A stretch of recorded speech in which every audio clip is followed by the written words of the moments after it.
Ngayon sa Gertrude Walker Elementary School. Yan, mega love shout out. Maraming mga Filipino teachers dito sa Gertrude Walker Elementary School. At tara, samahan niyo ako. Libutin natin ang community ng Gertrude Walker Elementary School. Ayan. So ito yung harapan ng Gertrude Walker Elementary School.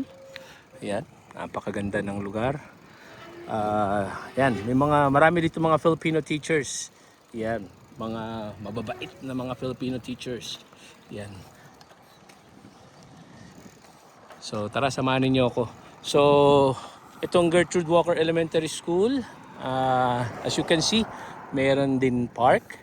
Yan. Open din ito sa public. Yan.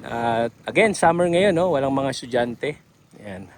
So ito ang itsura ng elementary school na Gertrude Walker dito sa Garden City, Kansas. Yan. Hirap mag-video habang nagbabike. Yan. So yan. So ikutin natin ito.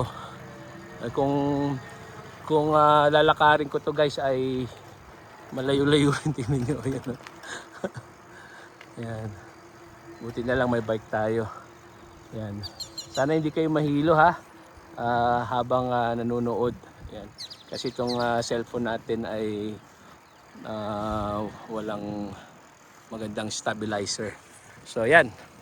Ito yung itsura ng community sa paligid. Yan, napakalawak na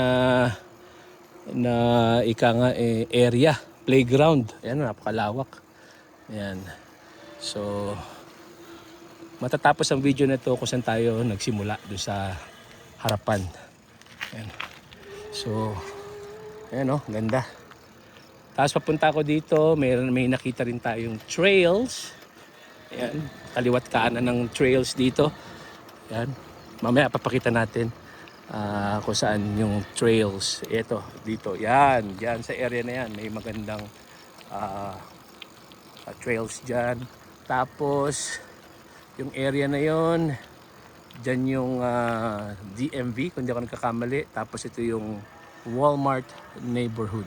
Yung Walmart neighborhood, maliit na Walmart yan. Yung isang Walmart, yun ang malaki. So ito ang itsura ng Gertrude Walker Elementary School. Again, shout out sa mga Filipino teachers dito sa Gertrude Walker. Dito nag-apply si Mrs. At siya ay natanggap. At again, shout out sa kanilang principal na napakabait, maka-Pilipino, no? Very supportive sa mga Filipinos, Mr. Deluch. Mega love shout out sa iyo, Mr. Deluch. Hopefully maintindihan mo yung Tagalog ko. Yeah, napakabait na principal.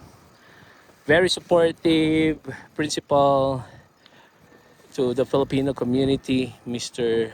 Deluch. Yeah. So ito po ang itsura ng Gertrude Walker Elementary School. Yan. Again, itong video na ito ay para ma-inform at ma-inspire ang ating mga kapwa Pilipino around the world. At kung gusto niyo mag-apply sa Garden City, Kansas,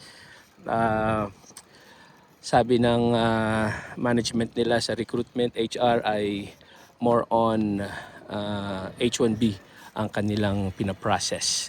Yan. So muli, ito ang Gertrude Walker Elementary School. Maraming salamat sa inyong panonood. Yan. God bless everyone.